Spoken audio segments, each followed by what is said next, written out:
Everyone, this is Manisha. Welcome back to our new blog. So guys, आज हम देखने वाले हैं छपरियों का बिग बॉस रोस्ट अगेन। तो ये काफी इंटरेस्टेड होने वाला है।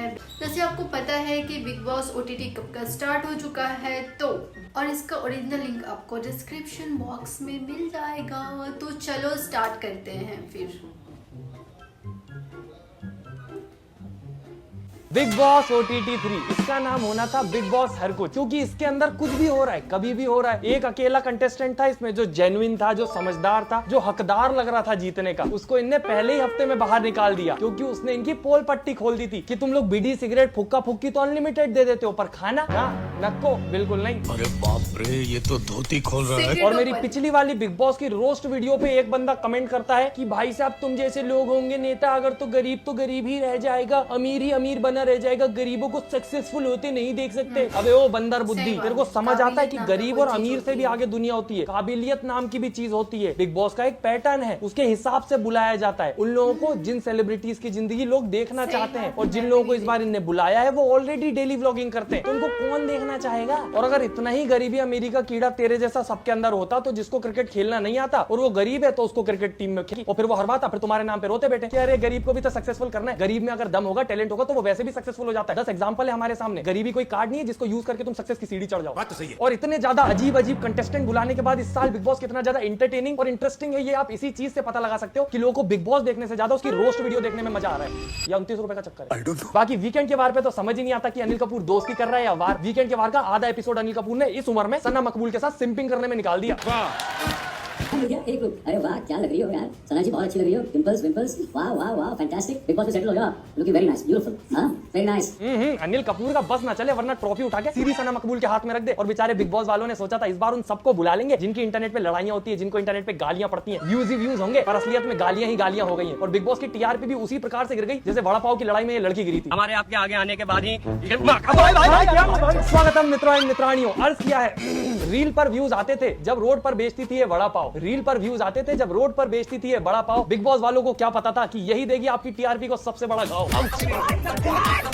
बिग बॉस वालों ने वड़ा पाव गर्ल को अपने घर में लड़ने के लिए बुलाया था, दंगे करने के लिए, सबकी चटनी बनाने के लिए, पर असलियत में वो बिग बॉस के घर में उतनी इन्वॉल्व हो रही है जितना उसका गुगली बॉन पति होता था उसके ठेले के झगड़ों में।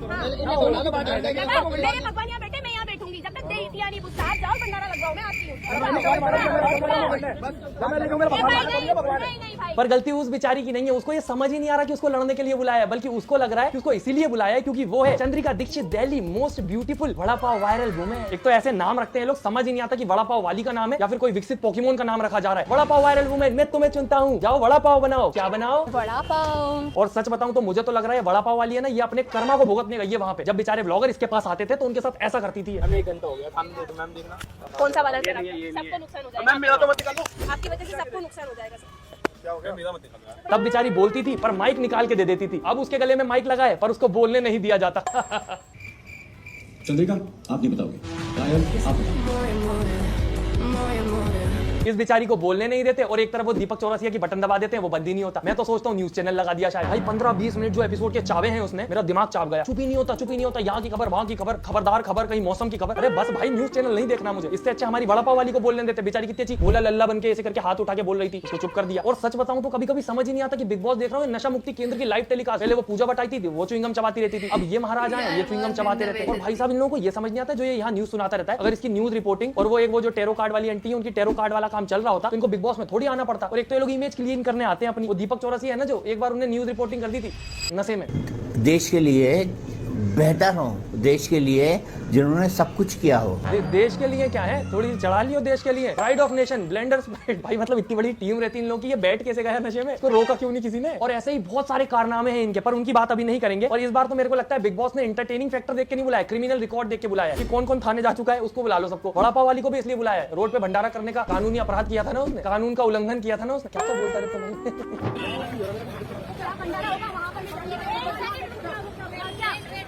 और आपको और मुझे तो पता ही है, ऐसी नौटंकियों को ये बिग बॉस वाले बाद में नोटिस करते हैं, पहले न्यूज चैनल करते हैं, उनका काम है नौटंकी ढूंढना। तो इसको बुला के जब उन्होंने पूछा बिग बॉस में जाओगी, नहीं नहीं मैं क्यों, अच्छी मुहूर्त बन गई, बिल्कुल भलाई की मुहूर्त, मैं बिग बॉस में नहीं जाऊंगी, क्योंकि इसको भी हम लोगों की तरह लगता था कि बिग बॉस अपने स्टैंडर्ड इतना ज्यादा थोड़ी गिराएगा। बिग बॉस का तो बताइए। मैम कभी नहीं जाना, मतलब ऐसा नहीं है आ गया क्या है क्या नहीं चाहेंगे तो जाना ही पड़ेगा आपको। मेरा सुकून मेरी कार्ड है मैम। भाई साहब ये बंदी 15 मिनट के इंटरव्यू में 12 मिनट रोई है, मैं सही बता रहा हूँ, इसके वड़ा पाव खत्म हो जाएंगे एक बार, पर इसके आंसू ना नक को बिल्कुल नहीं। और जैसे ही बिग बॉस से ऑफर आया, ऐसी पलटी है। ऑफर आया था सबसे पहले था कि यार सच है यार झूठ है क्या है यार, मतलब अफवाह तो नहीं है, कोई ठग तो नहीं रहा है, कोई फ्रॉड कॉल तो नहीं हो रही है, सारी चीजें थोड़ा समझने में टाइम लग गया। सेम वैन सेम, हमने भी जब तुम्हें बिग बॉस में देखा तो हमने भी सेम यही चीज सोची थी कि कोई अफवाह तो नहीं है, ये कोई झूठ तो नहीं बोल रहा है, ऐसा कैसे हो सकता है, कोई फ्रॉड तो नहीं है ये। पर जैसे ही हमने अरमान एंड पलटन को देखा बिग बॉस में, हम श्योर हो गए कि इस बार इन्हें चुनाव भी कुछ अलग तरीके से किया है। सारे लड़ाकू दंगेबाज लोगों को बुलाया कि अंदर बुलाएंगे, सब लड़ेंगे, मजे ही मजे, व्यूज ही व्यूज, पर असल में सब शाणे कौवे निकले, अंदर चुपचाप बैठे, भोली मूरत बनके कोई लड़ी नहीं रहा। और एक तरफ हमारे अरमान भाई हैं जो खुद को बिग बॉस समझते हैं। तुम गर्व किया करो मेरे ऊपर, तुम्हारे पति की शक्ति नहीं है, और रोया मत, आगे से रोएगी, मुझसे बात मत करियो, रोएगी ना आगे से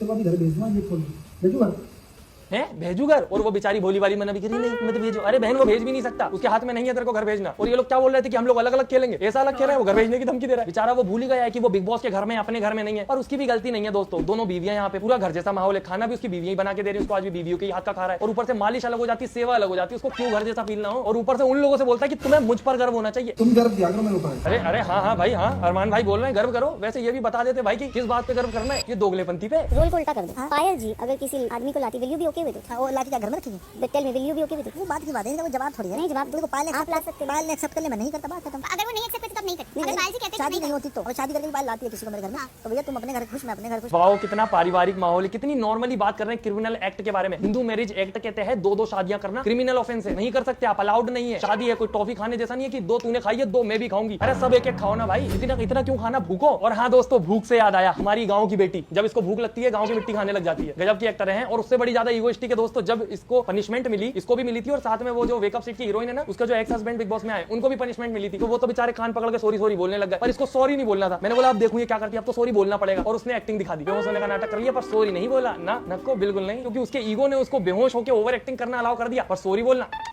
मेरे प्यारे घर वालों मुझे माफ कर दो। ना बेटे बोल रहे हैं, शिवानी बोल, पागल के तुमने बिठा दिया, उन्होंने बोल दिया तू 2 पॉइंट पहले बोल दिया, कंटिन्यू।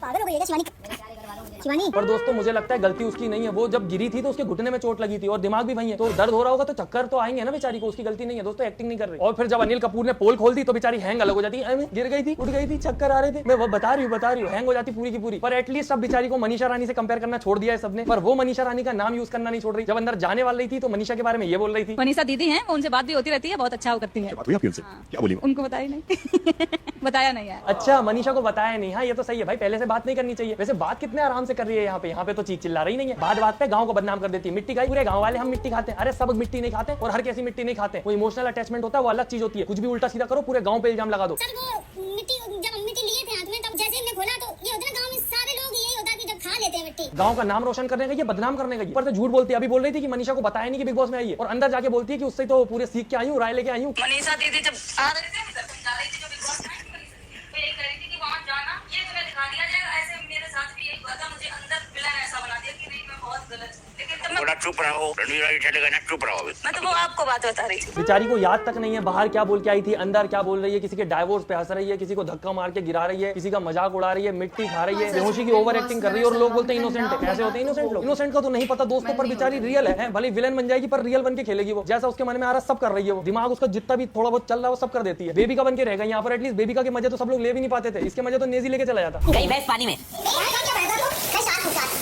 हाँ तुम शार्क जैसे हो सही। डॉल्फिन बहुत प्यारी होती है, किस एंगल से समझ ही नहीं आ रहा नेजी भाई रैपर है या फिर कॉमेडियन है। और ऊपर से जब वो सना सुल्तान रहती है गंदी सी शायरी सुनाती है, और भाई जब अजीब सा स्माइल करके बोलते हैं कड़क, भाई क्या गजब का मजाक उड़ाता है यार। वो बोल दिया करना उसके मुंह पे कि अच्छा नहीं कर रही, वो कुछ गड़बड़ी है एकदम कड़क माल है ना। पर एटलीस्ट नेजी का मजाक अभी तक वीकेंड के वार पर नहीं उड़ा है। और एक तो जब भी वीकेंड के वार की बात आती है मुझे सैलमन भोई की याद आ जाती है, क्योंकि यार अनिल कपूर का अलग ही सीन है, वो किसी को भी डांटने से कुछ समझाने से पहले अपने अचीवमेंट बताता है। मैं इतने सालों से बॉलीवुड में हूँ, मैंने इतना कुछ किया, इतनी मूवीज करी है, मैं गलत तो नहीं बोलूंगा। अरे सलमान खान डांटता था सीधा खड़े पे, सुनो मेरी बात, मैं खड़ा हूँ यहाँ, तो सुननी पड़ेगी। पर अनिल अनिल कपूर तो भाई पहले एक्सप्लेनेशन दे देता है। मैं तो इंतजार कर रहा था कि ये भी बोलेगा मैं सोनम कपूर का पापा हूं। जब मैंने उसको झेल लिया तो तुमको तो झेल ही लूंगा। और सोचने वाली बात ये कि जब अनिल कपूर खुद अपनी नक्चड़ी पुत्री सोनम को मूवी दिलवाए, नेपोटिज्म की वजह से उसको सपोर्ट करे तो ठीक है, सब बढ़िया है। पर जहां एल्विश यादव ने कटारिया को सपोर्ट कर दिया एज अ फ्रेंड तो वो गलत हो गया कि भाई तुम तो एल्विश से सपोर्ट ले रहे हो। गलत। अगर आप में हिम्मत है आप बोलेंगे कोई भी एल्विस का फैन बेस, कोई भी एल्विस का आदमी आपको सपोर्ट नहीं करेगा। ठीक है भाई, तो आपने मुझे मेरे कंटेंट पे जज करो। जितने भी भाई मुझे देख रहे हैं, मेरे को मेरे कंटेंट, मेरी पर्सनालिटी, मैं जो काम कर रहा हूं भाई उस चीज पे जज करो, किसी के कहने पे या एल्विश भाई के कहने पे मत करो। चलो देखते क्या होता है। एक तो ये लोग एल्विश यादव की ऑडियंस से इतने ज्यादा डरे हुए हैं कि क्या बताओ। मतलब उसकी कभी बात करते हैं तो उसका नाम म्यूट नहीं करते, उसकी बात बार-बार करते हैं। क्या पता कैसे ऑब्सेस्ड है एल्विश यादव से। और कटारिया के अगेंस्ट खेलने के लिए वो जो एक साई नाम का एक्टर आया है जो कि बहुत ओवर एक्टिंग करता है, उसको बाहर वाला बना के उसको जोकर 2.0 और सिखा दिया कि जाओ जाके सबको बताओ कि जोकर है। वो भी पगला जाके एग्जैक्ट बोल देता है कि आपको यहाँ पे जोकर कौन लगता है, मुझे तो कटारिया लगता है, गधा कहीं का। और पिछली बार एल्विश यादव वर्सेस फुकरा इंसान हुआ था, इस बार Elvish Yadav versus Bigg Boss हो रहा है। और जब इतनी ही दिक्कत थी अगर तुम्हें एल्विश की ऑडियंस से, तो कटारिया को बुलाया क्यों? तुम्हें नहीं पता था क्या कि अगर कटारिया आएगा तो एल्विश उसको सपोर्ट करेगा, और ना भी करेगा तो कटारिया जितने एल्विश के साथ रहता है उसकी ऑडियंस ऑलरेडी कटारिया को जानती है। पर नहीं, एल्विश की ऑडियंस भी चाहिए, डर भी लग रहे हैं, शेर भी देखना है, चड्डी भी गीली है। और अब तो मुझे ऐसा लगता है कि इनको खुद को लग रहा है कि एल्विश की ऑडियंस बहुत ज्यादा कट्टर है जो कटारिया को ऐसे ही जिता देगी। तो अब ये कोशिश करेंगे कि वाइल्ड कार्ड में किसी ऐसे क्रिएटर को बुलाएं जिसके पास एल्विश से भी ज्यादा कट्टर ऑडियंस हो। तो कमेंट में मुझे जरूर बताओ आपको क्या लगता है किसके पास एल्विश से भी ज्यादा कट्टर फैन बेस है। और मुझे ये भी बताना कमेंट में कि कौन सा पार्ट अच्छा लगा। और हाँ, इस वीडियो पे अगर 1 लाख लाइक आ गए तो अगली वीडियो बनाएंगे इस चैनल पे बिग बॉस से। अगर देख कर चला जाए तो सच में बिग बॉस में पता नहीं किन किन लोगों को लाके भर दिया गया है जो कि लिटरली मुझे भी पसंद नहीं है। यहाँ तक कि बड़ा पाव और पता नहीं कौन। और रहा शिवानी का बात, तो गांव से आई है ठीक है, लेकिन ओवर एक्टिंग थोड़ा सा अच्छा नहीं लगता है। तो पूरे वीडियो में आपको क्या चीज़ अच्छा लगा कमेंट्स में बता देना, और जाते जाते लाइक कर देना, शेयर कर देना और सब्सक्राइब करना मत भूलना। और नेक्स्ट वीडियो किस चीज़ पे चाहिए ये भी बता देना। चलो ठीक है, बाय बाय।